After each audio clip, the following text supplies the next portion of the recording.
Hoje nós vamos falar sobre uma das empresas preferidas do investidor de longo prazo. Você vai saber os principais destaques do segundo trimestre da M. Dias Branco. Então, bora lá. Fire up the flames. I'll do you damage. Instagram the blaze. Caso você não saiba qual empresa nós vamos conversar hoje, pensa em massas e biscoitos igual você está vendo na tela. Pois é, a M. Dias Branco é uma das grandes produtoras do Brasil desses produtos que você está vendo na tela. E vale ressaltar que ela não é apenas uma produtora qualquer. Ela ocupa um lugar de importância muito grande mesmo. Então olha só, aqui tá vendo a participação de mercado à esquerda de biscoitos e à direita de massas. Olha só o destaque em amarelo para você. Tá vendo dentro desse destaque?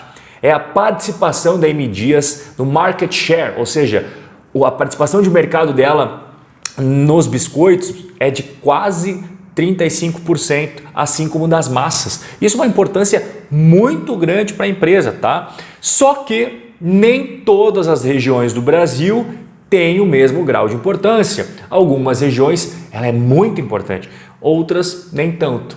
Começando aqui, ó, dá uma olhada à sua esquerda, parte inferior, o Nordeste.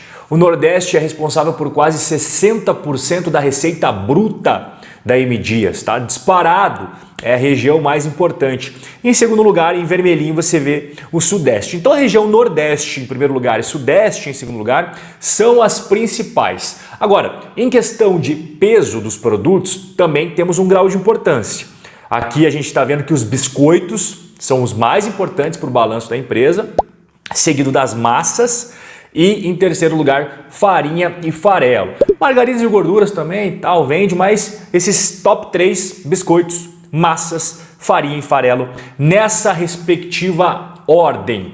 E já que a gente está falando de faturamento, vamos ver a receita líquida, como que foi, o nosso primeiro checkpoint.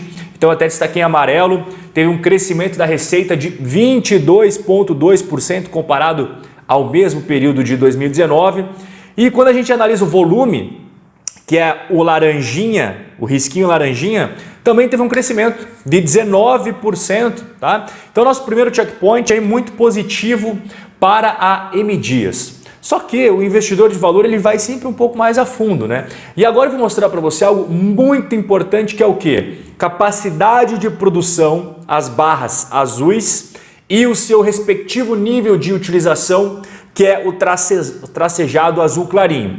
O que a gente percebe aí? À nossa esquerda, atualmente, quando a gente vê o nível de utilização da capacidade de produção da M. Dias em relação aos biscoitos, está em 71,3%. E quando a gente olha das massas, cresceu bastante, né? 91,2%. Então, atualmente, esse é o nível de utilização da capacidade de produção da M. Dias. E outro aspecto fundamental é a questão da verticalização da M. Dias. Então, as matérias-primas, as principais, né? Começando pela farinha de trigo, olha só que interessante, 99,1% é produção própria, apenas 0,9%, ó, destaque amarelo para você, ó, vou até passar o cursor aqui, ó, apenas 0,9% é origem externa, tá? Mas não é apenas farinha de trigo que eles usam não, também usam gordura. E olha só que interessante, 100% é produção própria. Não era assim, mas no segundo trimestre de 2020 foi 100% de produção própria. Beleza, e aí vamos analisar então quais foram os principais custos dos produtos vendidos. A gente viu a receita e agora a gente tem que subtrair o custo dos produtos vendidos, começando com os principais, né? Os que mais contam financeiramente, olha só, é o trigo e o óleo. Açúcar também é importante, farinha de terceiros, tudo isso é importante, tá? Embalagens, mão de obra, mas olha o impacto que tem a matéria-prima, tanto o trigo quanto o óleo, né? São impressionantes. Então, o que aconteceu aqui? Por que a gente teve um crescimento de 46,8% no trigo e 48,6% no óleo? Primeiro, o aumento de custo do trigo consumido, que está em moeda brasileira, é fruto da desvalorização do real brasileiro frente ao dólar. Já o aumento no custo do óleo vegetal consumido também é fruto do aumento do custo médio de aquisição do óleo de palma em dólares. É por isso que a gente teve esse crescimento aqui tão vultuoso no custo dos produtos vendidos, tá? De forma geral, a gente olha a última linha, o que a gente vê? Um crescimento de 26,2% na rúbrica de custos dos produtos vendidos da M Dias, ok? Beleza! E após isso nós chegamos ao próximo checkpoint, que é o lucro bruto e a respectiva margem bruta. E olha só que interessante, o lucro bruto ele passou de 534 milhões para 619, legal, tivemos um crescimento. Agora, a margem bruta era de 34,7, acabou caindo um pouquinho para 32,9. Então, cresceu o lucro bruto, mas infelizmente teve uma pequena reduçãozinha da margem bruta. Vamos continuar aqui, porque depois do lucro bruto a gente tem despesas gerais, administrativas, com vendas, e é isso que a gente vai ver agora, que inclusive foi isso que mais impactou, tá? As despesas com vendas. O que entra nessa rúbrica, Rob? Salários, benefícios, fretes, despesas com marketing, força de vendas, logística, que acabou tendo um crescimento, tá, de 337 milhões para 379 milhões. Isso é o que mais acabou pesando financeiramente aqui nas despesas operacionais da M Dias, que também acabaram tendo um crescimento de 11,5, passou de 408 milhões para 456 milhões no segundo tri de 2020. E após a gente subtrair esses gastos, a gente chega ao resultado operacional, né? Tudo aquilo antes da depreciação, da amortização, dos pagamentos de juros das dívidas, do imposto de renda, contribuição social sobre o lucro líquido. E está aqui na tela, o EBITDA, segundo tri de 2019, havia sido 182 milhões de reais. E agora ele foi de 225 milhões de reais, tivemos um crescimento no nosso checkpoint aqui, dos resultados operacionais. E em relação à margem EBITDA, pulou de 11,8% para 12%, então nós tivemos aí 2 pontos positivos. E após o resultado operacional, é tudo aquilo que saiu para pagar os juros das dívidas e tudo aquilo que entrou das aplicações financeiras da M Dias. Então as receitas financeiras, a gente teve uma queda de 54,7%, mas quando a gente analisa as despesas financeiras, teve uma queda maior ainda, 61,4%. E aí o que contou bastante aqui também, que você como investidor precisa saber, tá? As variações cambiais e também perdas e ganhos com derivativos. Mas Rob, por que a empresa tem essas questões cambiais e derivativos? Ela tem uma política de utilização de contratos de swap cambial, tá? Que consiste na troca desse risco cambial mais uma taxa pré-fixada por percentual do CDI. Para quê? Para que a empresa faz isso?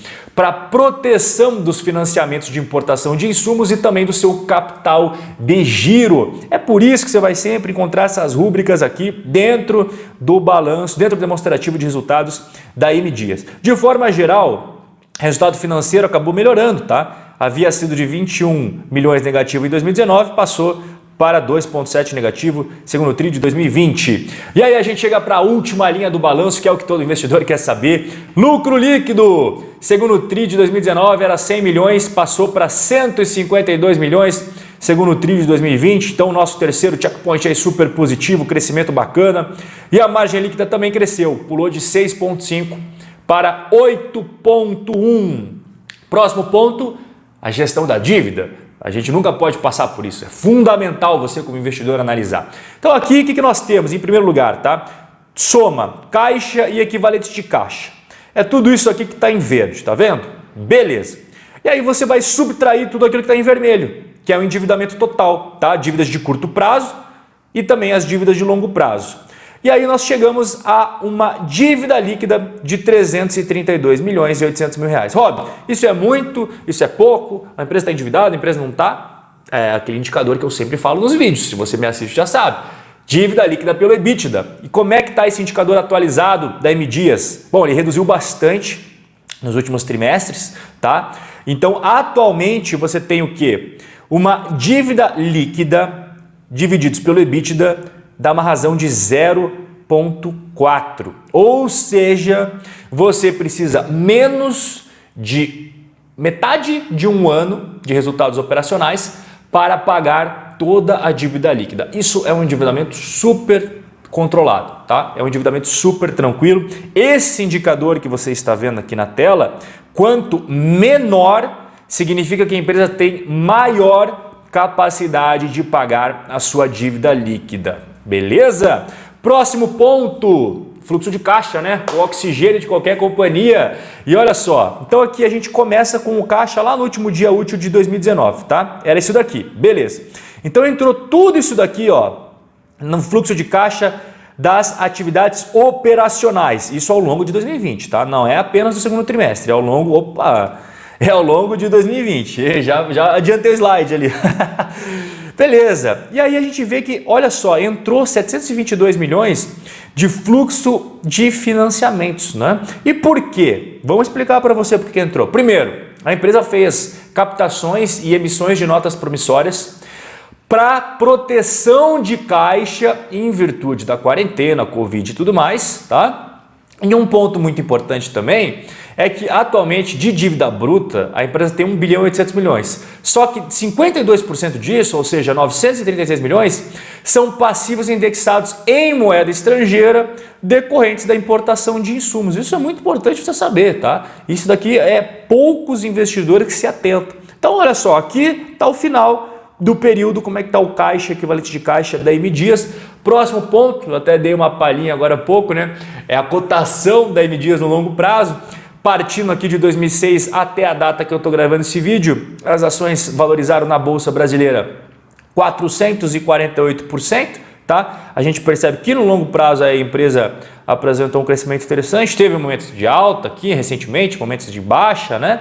Enfim, faz parte da renda variável. E o histórico de lucro líquido, até postei no meu Instagram, tá aqui na tela, 2015 até 2019, então a gente percebe 2015 até 2017 estava tendo um crescimento do lucro, em 2018 caiu um pouquinho, em 2019 também, e aí agora, nos 6 meses iniciais de 2020, a gente está vendo um crescimento proporcional aos 6 meses iniciais de 2019, inclusive aqui na descrição tem um link para o meu Instagram e para o meu Telegram, que eu posto conteúdos exclusivos para você por lá. Tenho certeza que você vai adorar, e se você ainda não tá deixando muito conteúdo na mesa. Um forte abraço e até o nosso próximo encontro.